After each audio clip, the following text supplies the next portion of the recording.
month since I last uploaded. I've already done this, damn it. Pokémon. Chances are if you click this video then you probably know what Pokemon is, and if you don't, you've most likely heard of it given its popularity. The concept of Pokemon was very different to other games at the time. At the start of the game you would pick one of 3 starter Pokemon, all having different element types, and the goal would be to battle and catch more of these Pokemon. Now while the concept was unique, there were games that had a similar concept like Shin Megami Tensei, which does predate Pokemon, but they are very different. Unlike Shin Megami Tensei, Pokemon would become a big hit worldwide and will later have an anime, manga and trading card game. I love this series. At age 5 I was a Pikachu main in Super Smash Bros. Brawl. It's just one of those series I can always go back to. You know, to prove I'm a Pokemon fan, here are some Pokemon facts. In the original Generation 1 games, the Master Ball supposedly had a theoretical 1 in 65,536 chance of failing. However, these theoretical chances seem to be false. But the same chances can actually be seen in Generation 3, as these odds are the same odds as finding Mirage Island without a full team. Everybody wants to make a statement, everybody needs to call their mark. In Pokemon X and Y, Lucas says that his partner Pokemon was killed during a mission. While it's not confirmed which Pokemon died, the most likely contender is Lucas Croagunk, since it's the only Pokemon to stand alongside Luca in the video games. It's here in my heart, it's deep in my soul, and nothing's gonna take it out. The fan-named Toei trio Reshiram, Zekrom and Kyurem are based off Chinese philosophy of Taoism, which explores 3 principles: the way of ultimate reality, the way of the universe, and the way of human life. Taoism is also linked with the yin and yang, which Reshiram and Zekrom represent. This is reflected by the fact that they were once one entity before splitting because of the differences in ideologies. This is also expressed in their white and black colour schemes, which are seen on the yin and yang symbol. As for Kyurem takes from Wuji, which is the philosophy of ultimate nothingness, again linked to Taoism.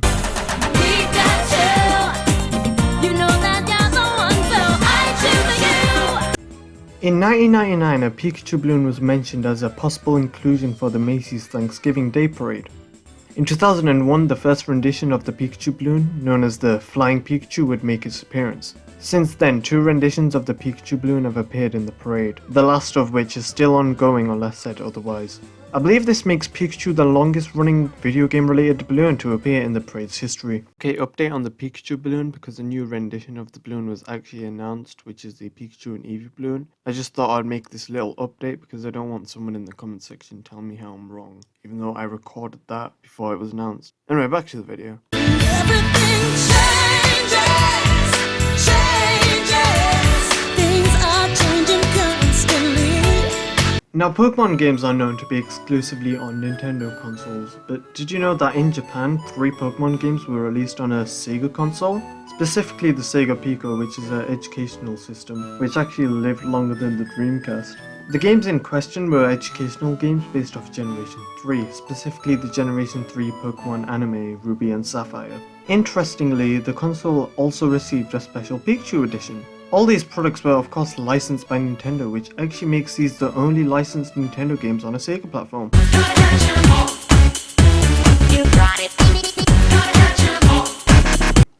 Did you know the name Poké Park actually pre-exists the Wii game? In Japan and Taiwan, there existed parks with the same name. These parks also had a way to download a trial game exclusive to the park, unofficially called Poké Park Fishing Rally DS, or Pokepaku Desuri Takai in Japan. I think I've probably said that really bad. Since this was only a downloadable demo, once the DS is turned off, this game is unplayable, and since both park locations are now closed, this game has been lost to time and no ROMs as of this recording have been dumped online.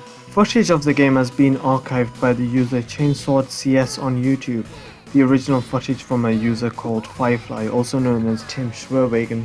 The video can also be found on archive.org. We keep on trying, and then we try some more. Ash Ketchum from the Pokemon anime is still 10 years old.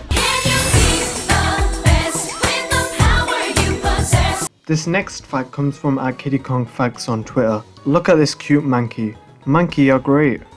Around Monkey reminds me of Kiddy Kong wrote this isn't a fact at all. One world, now and forever. Best friends When development of Pokémon Monsters 2 Gold and Silver was underway, the at the time president of HAL Laboratory, the now late Satoru Iwata, was working on getting the games Red and Green localized for overseas versions. Mr. Iwata, despite being the president of HAL, was very dedicated to his programming work, and when he got a hold of Red and Green source code, he went out of his way to not only study the code, but suggested ways to localize it to a department at Nintendo.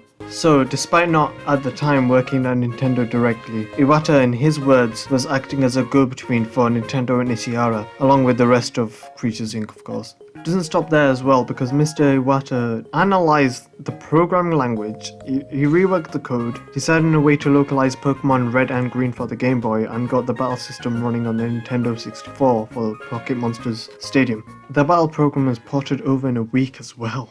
So yeah, I know my stuff when it comes to Pokemon. Not a lot more, it's just a lot of it is like common knowledge amongst Pokemon fans, because if I say Rhyhorn was the first designed Pokemon, everyone in their goldfish knows that. Now I can passionately talk about this series for hours. When I was younger, I always imagined I would become a PokeTuber or something, instead of whatever I fall under. Like, I don't even know what I do.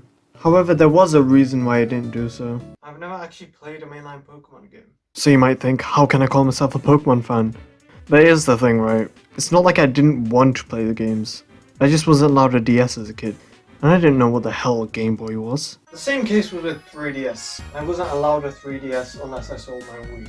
Same with Wii U as well, but I'm talking handhelds. So yeah, I wasn't allowed a 3DS unless I sold my Wii. Which is pretty stupid thinking about it now because it's a handheld. But I'm glad I didn't sell this because I have Link's Cross Country. I mean, it was a whole 50p and everything. I haven't played it. It's kind of like decoration, you know. Might as well wait till marriage or something for this. But I mean, I have it. Yeah. So, you might be thinking, even if I never got a 3DS, I have a Switch, so why didn't I get Sword and Shield? And to that I say, it's Sword and Shield. Must I say more? Jokes aside, I'm sure the game's fine, but I didn't want it to be my first Pokemon game because it just looks okay. I was not willing to spend £50 for a game that just looked disappointing. I will most likely play it sometime in the future though, so yeah. Anyway, I should probably start with how I actually became a Pokemon fan. I wanna take the ultimate step, find the courage to be bold, to risk it all and not forget the lessons that I hold.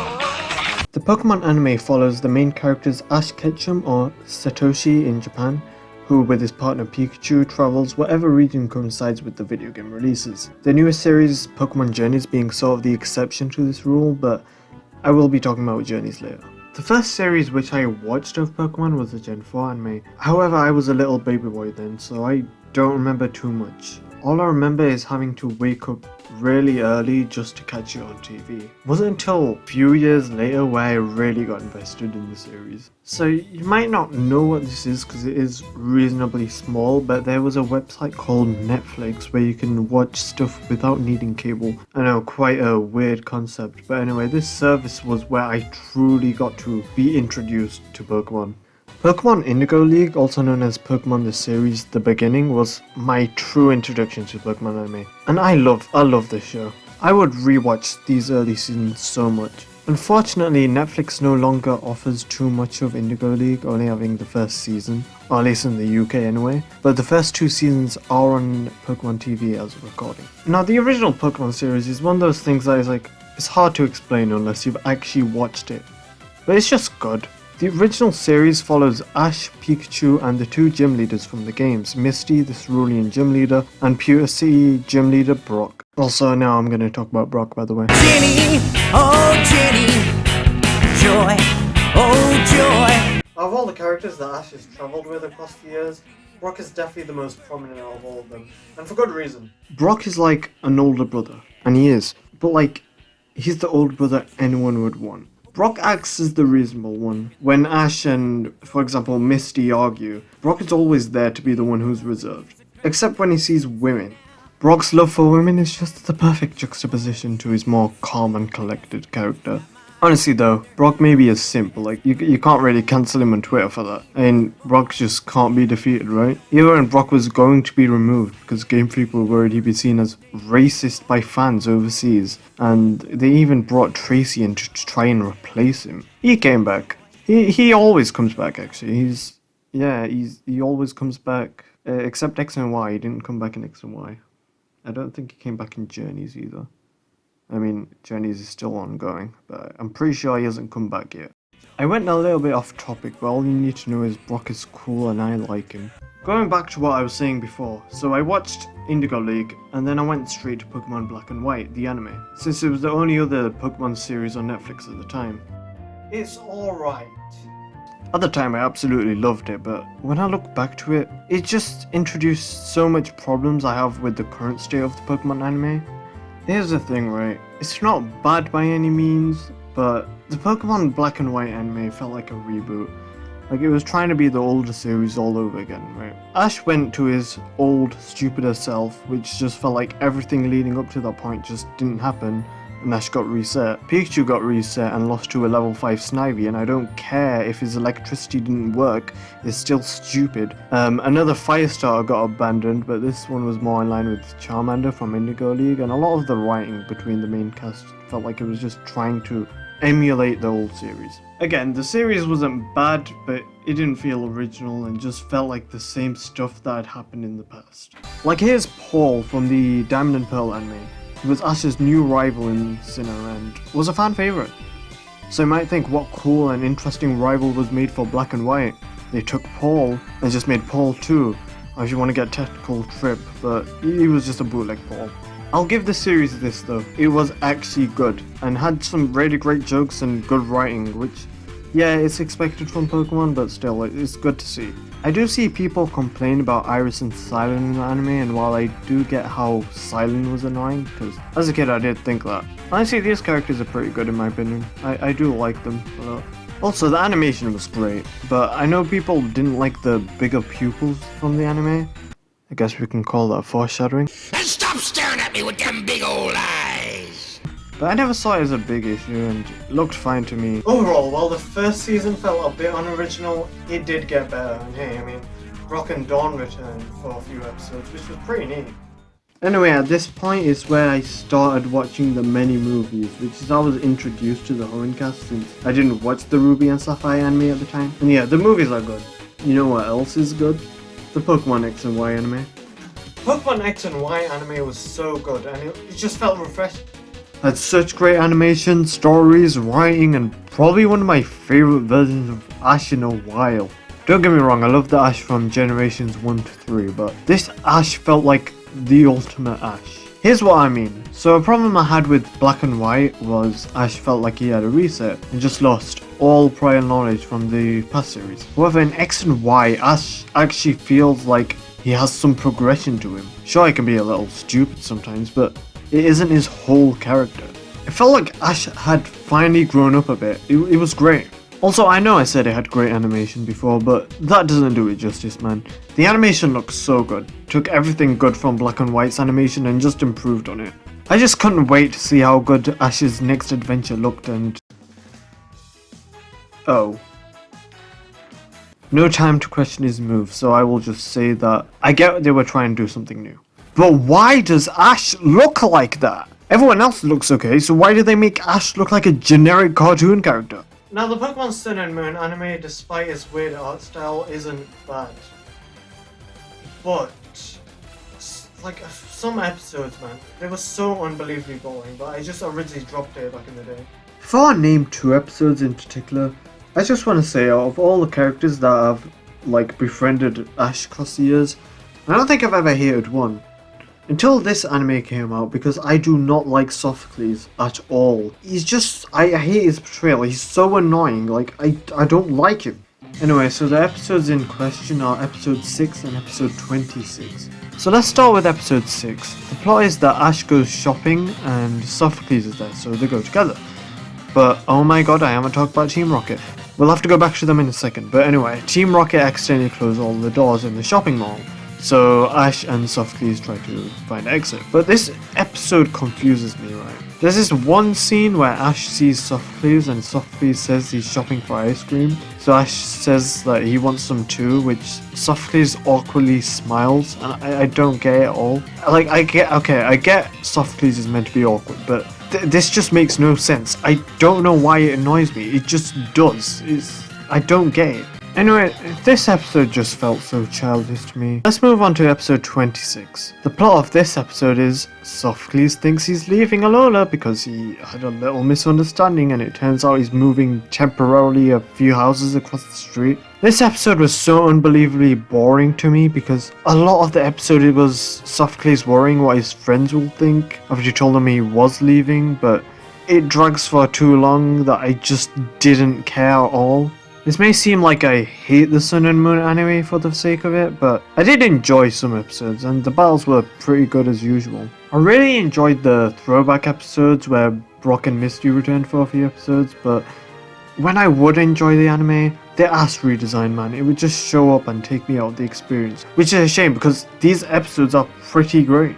I also liked Jigglypuff returning for some episodes, which was a nice nostalgia trip. I would recommend watching these episodes if you haven't, but here are some clips from them that I thought were neat.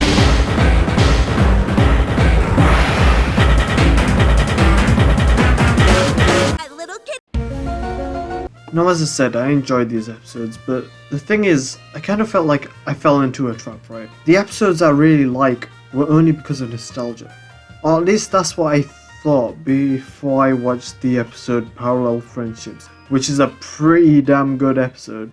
So while the Sun and Moon anime had some really stinky episodes and a really questionable art direction, I have to admit it was pretty good, especially the later seasons. Now this takes us to the current series, which is Pokemon Journeys, but before that I have to talk about the team that really steals the show across the Pokemon series, but ironically not the Pokemon, because they kind of suck at stealing them.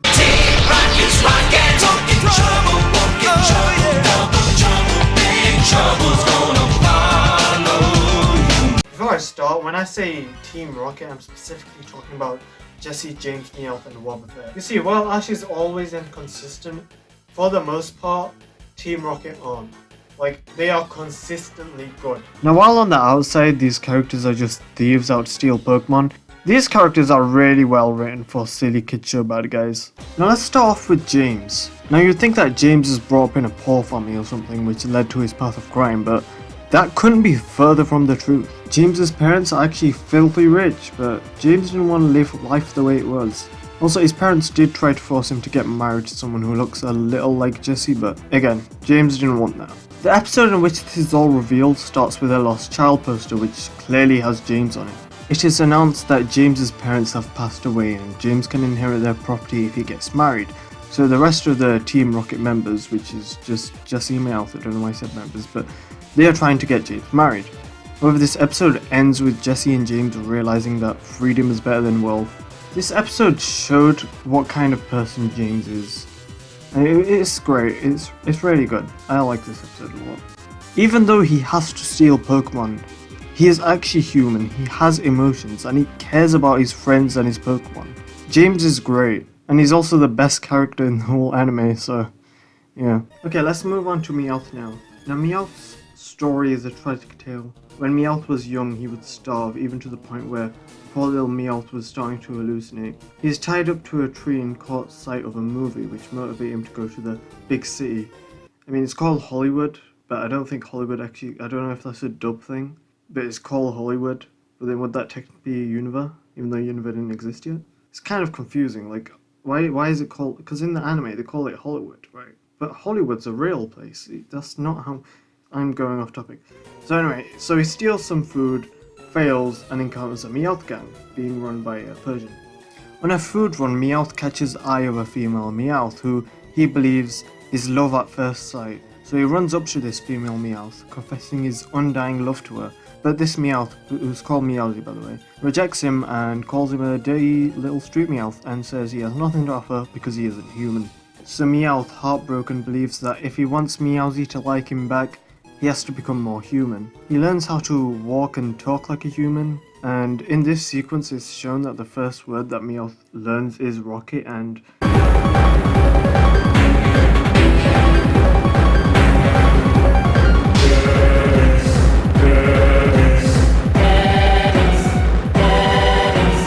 which is pretty funny. I mean, you could probably guess this, but he was rejected and called a freak.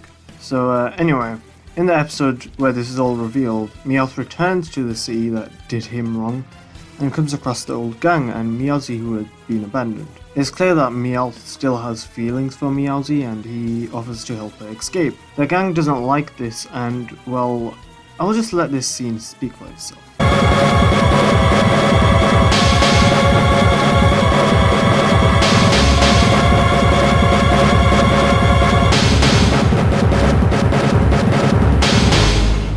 This scene is so good. Like, it shows how Team Rocket actually value Meowth. It's really great. Also love Team Rocket in their first Pokemon movie, specifically this scene. Now, I originally took footage from the remake, and it made me notice that they actually messed up such a good scene, so I bought the original on Amazon footage. So here's the original, and then I'll show the remake afterwards.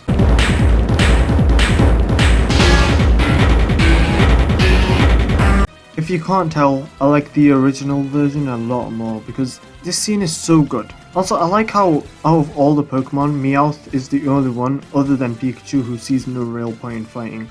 Like, it says a lot about his character. Anyway, time to talk about Jessie. She's short-tempered.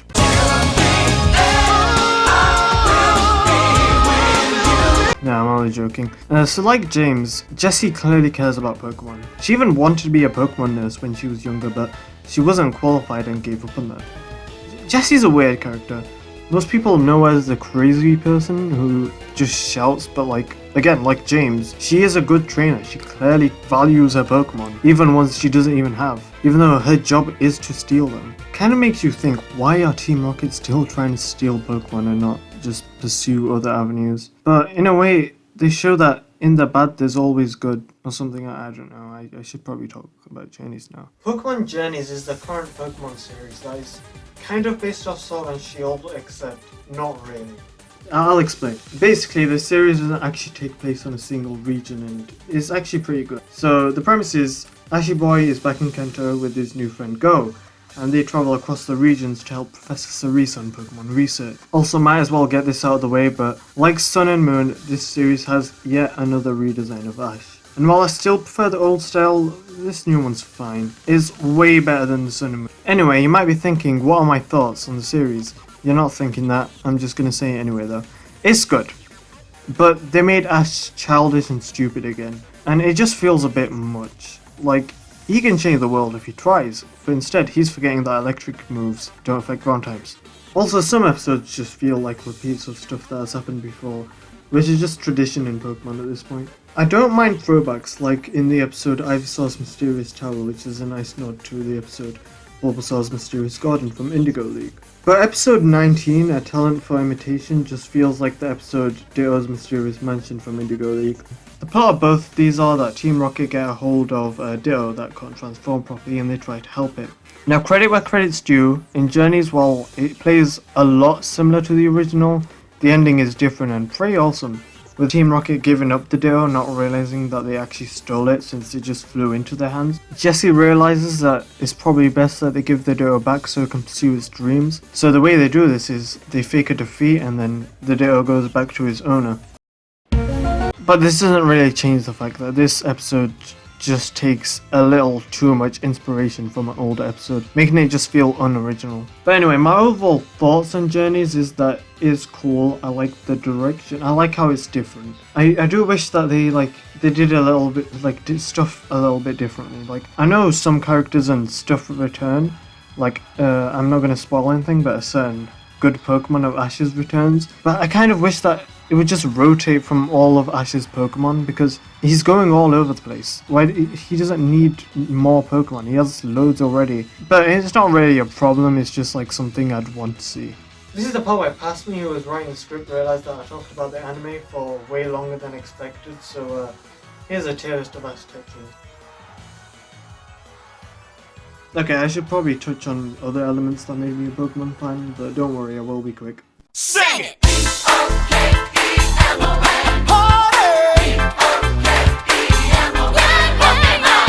a fair share of Pokemon merch across the years. And yeah, I mean, I have these original holographics, which is neat. I got this on a birthday, I believe. It was a full pack. Yeah, I've had more stuff. They're in Poke Heaven now, let's just say. Sorry, one sec, guys.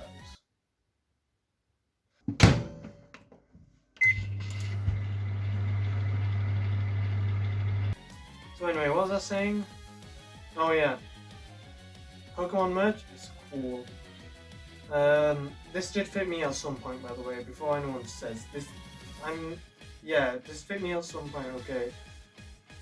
It doesn't anymore, clearly, but hey, yeah. Good luck with muck and its poison gas. Make one wrong move and it'll kick your grass. Pokemon are you? Magikarp Jump is a masterpiece. The other mobile games are okay. I don't know what to talk about now. Damn it.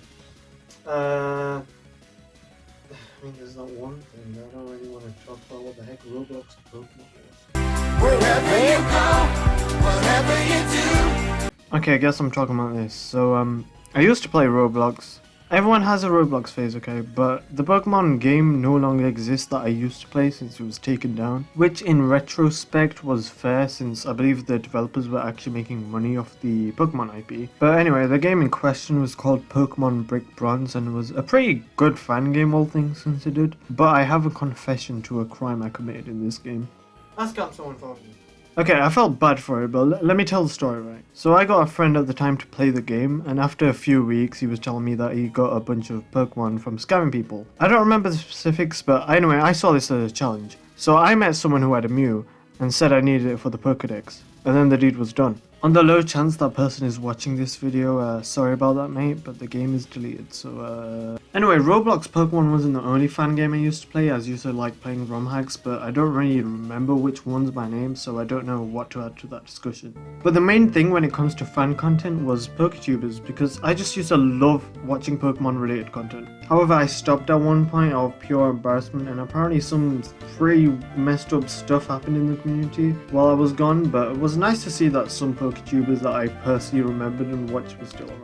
As I said before, Sword and Shield disappointed me. However, I can say that the future of Pokemon is looking bright. Legends Arceus is looking really good. The Sinnoh remakes are looking pretty nice. And I'm excited. I'm actually excited. Now, as I made it clear in the start of the video, I haven't played a mainline Pokemon game. So I had to find a way to cleanse my sins, so Q2 passed me from 2 months ago. Okay, so a little bit of a different video, but you may think why I've got duct tape is because of addresses. Okay, I've got scissors. So I don't know where to put the camera in this situation. So I'm just gonna open it up. Oh wait, no. Wait.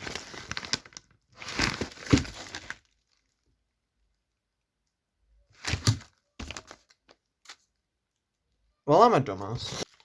Ooh, there it is. Let me just open it. Get out even. Okay, there's the DS. Now, I don't know if it's charged beforehand or what, but oh, look at that. No one's in picture chat.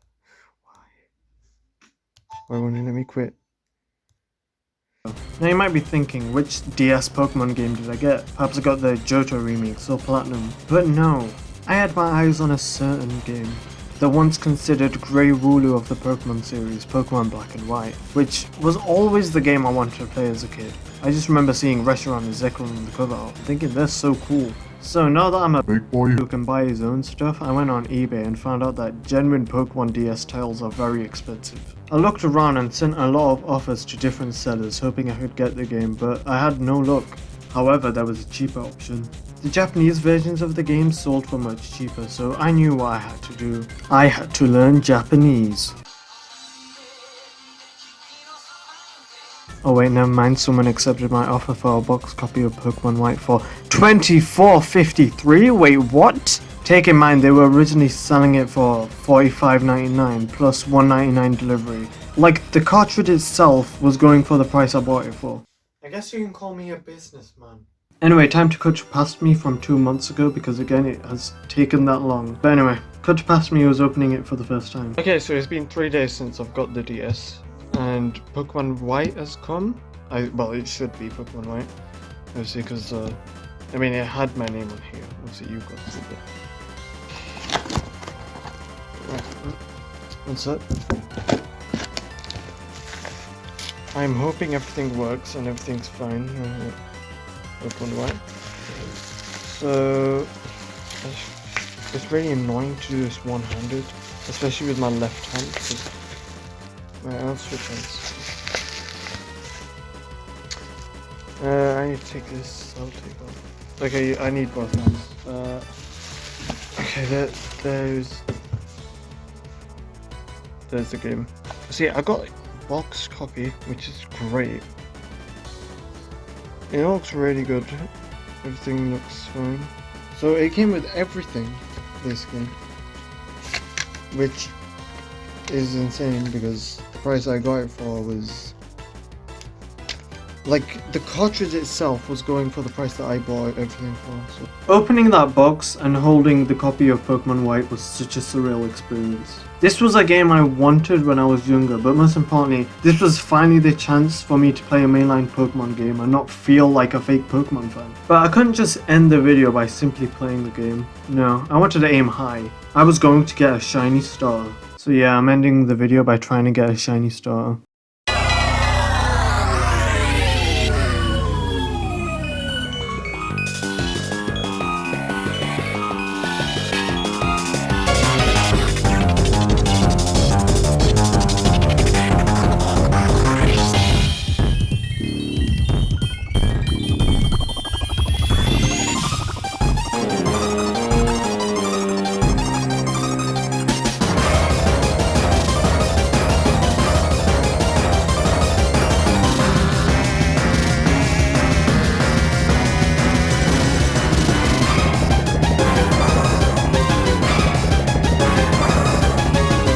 I gave up after 300 tries.